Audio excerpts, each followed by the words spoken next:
अयोध्या राम मंदिर के आंदोलन में 1990 का वर्ष काफी महत्वपूर्ण रहा है। इस साल पहली बार स्वतंत्र भारत में राम भक्तों का अपने आराध्य को लेकर आक्रोश भड़का। अयोध्या में जुटे देश भर के कार सेवकों ने राम लला की कार सेवा के जरिए राम भक्तों की मनोकांक्षाओं को एक अलग ही आकार दिया। भारतीय जनता पार्टी, शिवसेना, आरएसएस और विश्व हिंदू परिषद इस अभियान में जुटी थी। बिहार में लालकृष्ण आडवाणी की गिरफ्तारी ने माहौल को गरमा दिया था। मुलायम के कार सेवकों के अयोध्या ना पहुंचने देने के दावे ने उनके आक्रोश को भड़का दिया। हर हाल में 30 अक्टूबर को राम सेवकों के अयोध्या पहुंचने की कोशिश जारी रही। हालांकि 40,000 कार सेवकों में से केवल 10,000 कार सेवक ही इस दिन अयोध्या पहुंच पाए थे। देश भर से निकले कार सेवकों का अयोध्या पहुंचना जारी था। 30 अक्टूबर 1990 को कार सेवा हुई। कोठारी बंधुओं ने बाबरी मस्जिद पर भगवा फहराकर मुलायम के दावों की हवा निकाल दी, लेकिन कार सेवकों का हुजूम प्रभु राम लला की कार सेवा उस स्तर तक कर पाने में कामयाब नहीं हुआ। विश्व हिंदू परिषद नेता अशोक सिंघल घायल थे। महंत नृत्य गोपाल दास हर हाल में कार सेवा को जारी रखना चाहते थे। अयोध्या पहुंचे कार सेवक भी वहां से लौटने को राजी नहीं थे। 30 अक्टूबर की कार सेवा में कई कार सेवकों को गोली लगी थी। उनकी मौत हो चुकी थी। बच्चा बच्चा राम का जन्मभूमि के काम का और मंदिर वहीं बनाएंगे के नारों से अयोध्या नगरी गूंज रही थी। ऐसे में पहले राम भक्तों ने अपने साथियों की मौत का शोक मनाया। साथियों की लाश उठाई गई, उन्हें सरयू तट पर लाया गया। 1 नवंबर 1990 को राम भक्तों की चिता की आग से सरयू भी तप रही थी। वहीं इन राम भक्तों की चिता की आग से निकलती चिंगारी ने राम भक्तों को आक्रोशित कर दिया। 30 अक्टूबर की कार सेवा में कितने कार सेवकों की मौत हुई, ये आज तक सामने नहीं आया है। सरकारी आंकड़ों में इन मौतों को प्रदर्शित नहीं किया गया। वहीं हिंदू संगठनों की ओर से निहत्थे सैकड़ों कार सेवकों की गोली लगने से मौत का दावा किया जाता है। विश्व हिंदू परिषद और आरएसएस की ओर से 2 नवंबर को एक बार फिर कार सेवा का ऐलान किया गया। इस ऐलान के बाद मुलायम सरकार ने सख्त आदेश जारी किए। 30 अक्टूबर की घटना से नाराज तत्कालीन सीएम मुलायम सिंह यादव ने किसी भी स्थिति में कार सेवकों को विवादित ढांचे तक ना पहुंचने देने का आदेश दिया। किसी भी कार सेवक के विवादित ढांचे की तरफ जाने पर गोली मारने के आदेश थे। अयोध्या में तब तक कार सेवकों का जुटान हो चुका था। 2 नवंबर 1990 की सुबह कार सेवकों ने एकजुट होकर प्रभु राम लला की प्रार्थना की। जय श्री राम के नारों से अयोध्या गूंज रही थी। इसके बाद कार सेवक बाबरी मस्जिद की तरफ बढ़े।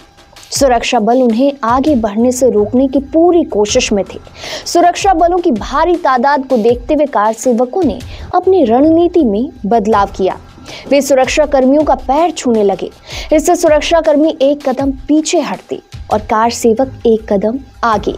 कार सेवकों का ये कुछ समय तक चलता रहा काम। उनका आगे जुलूस बढ़ता रहा। इसके बाद पुलिस ने एक्शन शुरू किया।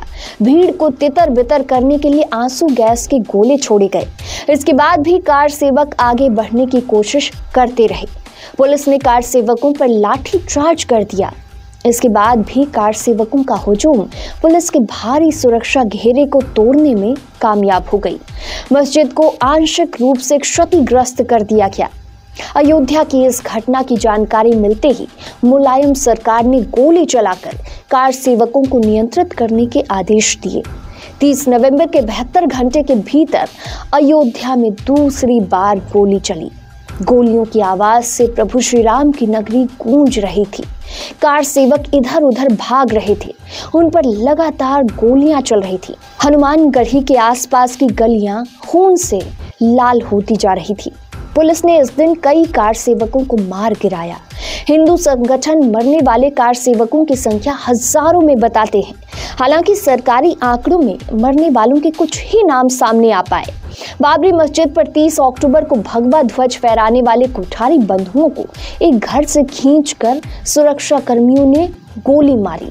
इनके अलावा जोधपुर के सेठाराम माली, गंगानगर के रमेश कुमार, फैजाबाद के महावीर प्रसाद, अयोध्या के रमेश पांडे, मुजफ्फरपुर के संजय कुमार, जोधपुर के प्रोफेसर महेंद्र नाथ अरोड़ा, राजेंद्र धारकर, बाबूलाल तिवारी और एक अनाम साधु के इस घटना में मारे जाने का रिकॉर्ड मिलता है। हिंदू संगठनों का दावा है कि पुलिस ने कई शवों का अज्ञात स्थानों पर दाह संस्कार कराया। वहीं बड़ी संख्या में लाशों को बोरे में भरकर सरयू नदी में भी प्रवाहित करने का आरोप पुलिस पर है। नवंबर 1990 की घटना ने यूपी समेत देश की राजनीति को झकझोर कर रख दिया। उस समय मीडिया में इस खबर को दबा दिया गया। कुछ स्थानीय और इंटरनेशनल मीडिया में इस घटना की खबरें आईं। कार सेवकों पर गोलीबारी की घटना ने यूपी के तत्कालीन सीएम मुलायम सिंह यादव को मुल्ला उपनाम दे दिया। यह उनके साथ ताउम्र जुड़ा रहा। 1991 के चुनाव में मुलायम को यूपी में हार का सामना करना पड़ा। कल्याण सिंह के नेतृत्व में भाजपा सरकार बनी। इसके बाद मुलायम ने अयोध्या में गोली चलाने के आदेश को दर्दनाक लेकिन जरूरी बताया। कोर्ट का आदेश आने तक शांति कानून व्यवस्था बनाए रखने के लिए उन्हें अपनी कार्रवाई को उचित ठहराया। वहीं हिंदू समुदाय ने 4 अप्रैल 1991 को दिल्ली के बोट क्लब में राम भक्त कार सेवकों के अस्थि कलश का प्रदर्शन किया।